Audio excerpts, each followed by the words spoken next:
Cette saison, notre mission sera d'aller sur le terrain pour enquêter et de venir nous en parler cette semaine. Vous êtes allé justement à côté de Châteaurouge où a vécu Éric Zemmour et Monia, et vous êtes rendu sur la colline du Crac. Et vous avez trouvé ça stupéfiant. Exactement, on reste toujours dans le 18e en effet. Alors Porte de la Chapelle, c'est un quartier que je connais bien puisque c'est un quartier où j'habite. Et la Porte de la Chapelle, c'est surtout un quartier totalement sinistré de Paris, si ce n'est le plus sinistré de Paris. Alors la question est de savoir comment est-ce qu'on vit Porte de la Chapelle quand on est riverain de la colline du Crac. Comment aussi on vit sur la colline du Crac quand les Parisiens craquent à cause du crack. Il faut d'abord que je dise Magnéto Serge. Hein. Magnéto Serge.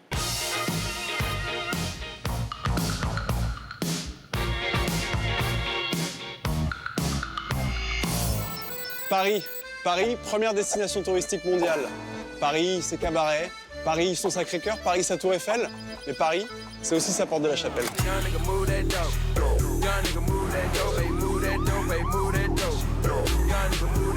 La Porte de la Chapelle, c'est le premier supermarché de crack de France. À quoi ressemble la vie quotidienne ici? Suivez-moi. On se fait harceler par des toxicomanes qui harcèlent les clients. Je vois des gens errer comme des zombies. Les gens, ils ont peur. Moi, je me suis déjà fait agresser. Avec une seringue, moi, on m'a agressé. Avec une seringue, c'était une femme qui prend du crack. Elle m'a dit j'ai le sida. Nous, au quotidien, on vit avec les toxicos dans les halls, les toxicos dans les parkings, les toxicos qui consomment maintenant dans la rue. Ils sont dans la colline, mais ils sont aussi partout dans le quartier. Ils consomment devant tout le monde, ils n'ont plus aucun complexe. Quand on prend le métro, on est aussi avec les toxicomanes qui inhalent des pipes dans les wagons, dans les quais. Donc on a des enfants qui grandissent avec la banalité du crack. Il y a des riverains ici qui disent on est devenu la poubelle de Paris. Ah mais on est un bidonville, ouais. Alors ici, on est à 300 mètres de la fameuse colline du Crac. On nous a très vivement déconseillé d'y aller. On a quand même tenu à rencontrer Billy. Billy, c'est un toxicomane qui est sur la colline depuis 1 an.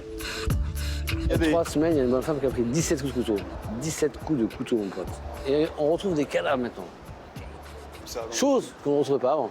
Ici. Ici, la galette, concrètement, Ça démarre à 5 euros, en fait, précisément. ça démarre à 5 euros. 5 euros.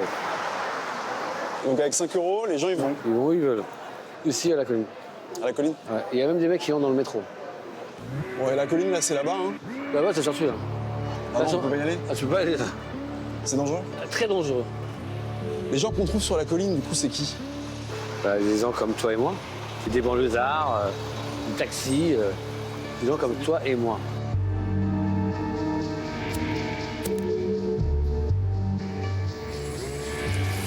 Comment est-ce qu'on tombe dans le crack? Un divorce, un coup dur, une pute, Ton quotidien, du coup, là, en ce moment, c'est quoi? violence, arnaque, drogue. Je dirais pas du racket, mais c'est tout comme. Et comment tu vois ton avenir? Noir. Noir, pour l'instant noir. Alors, pour faire ce sujet-là, j'ai demandé à rencontrer les associations qui interviennent auprès des toxicomanes sur la colline, notamment l'association Aurore. Ils n'ont pas souhaité nous répondre. J'ai également eu rendez-vous avec Anne Souéris, l'adjointe au maire d'Anne Hidalgo en charge de la santé. Elle a formulé un certain nombre de propositions tout récemment dans le Monde où elle proposait justement des nouvelles salles de shoot pour ces personnes-là. Malheureusement, on n'a pas pu en parler parce qu'elle a annulé au dernier moment sa présence. Ce qui en dit long, en tout cas, sur le malaise que ça peut susciter. En tout Il y a cas, de l'embarras, là. Hein. Il y a de l'embarras. Très, très clairement, il y a de l'embarras. Mais en attendant, les riverains sont à bout, on l'a entendu. Le quartier est totalement abandonné, totalement délaissé. Et les familles ont la peur au ventre. Les pouvoirs publics ferment les yeux. C'est en gros circuler, il n'y a rien à voir. Eric, Il pose une question fondamentale. Comment en est-on arrivé là? Il y a une réponse qu'il ne donne pas, et qui est très simple, et qui s'appelle 40 ans de délire migratoire. Alors, on est peut-être allé chercher, il y a 60 ans, des immigrés pour vider les poubelles, mais depuis 40 ans, on ne vient chercher personne. Et il y a des millions d'immigrants, des millions de migrants, peut-être pas quand même. des millions, Des parce qu'ils ne millions. sont pas tous à Porte de la Chapelle, mais qui viennent... Mais on parle du crack ou de l'immigration? Non, mais parce que l'immigration... Mais c'est le même sujet. Ah ben non, Non, parce que, Ah bah si. parce que tous les si. migrants prennent du crack? Ah non, pas du tout. Les toxicomanes sont Ah, des pas du migrants? tout. Pas du tout. Mais qui sont les bandes de migrants? Qui sont les bandes qui vendent le crack? Qui vend le crack? Qui vend la drogue? Je fais mienne de plus en plus la thèse d'un grand historien arabe On va vous le montrer. Non, Je suis peut-être pas arabe. Non, mais c'est vrai. Ibn Khaldoun, Ouais.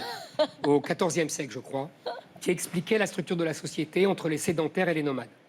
Et il expliquait que les sédentaires s'embourgeoisant, les nomades régulièrement venaient attaquer les sédentaires et les vaincre, puisqu'ils savaient plus se battre et que les nomades, eux, savaient se battre.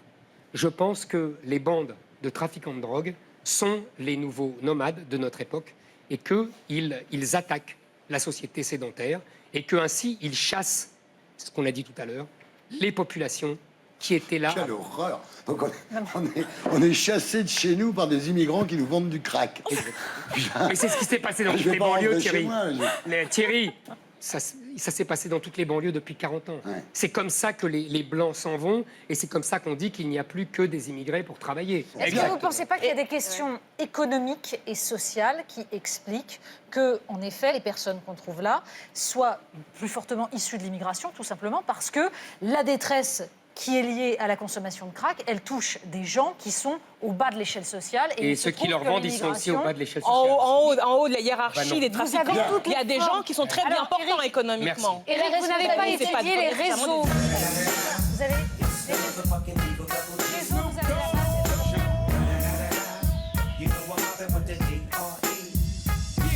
Vous restez avec nous, Pierre. Très bien. Éric Zemmour, merci d'avoir été avec nous.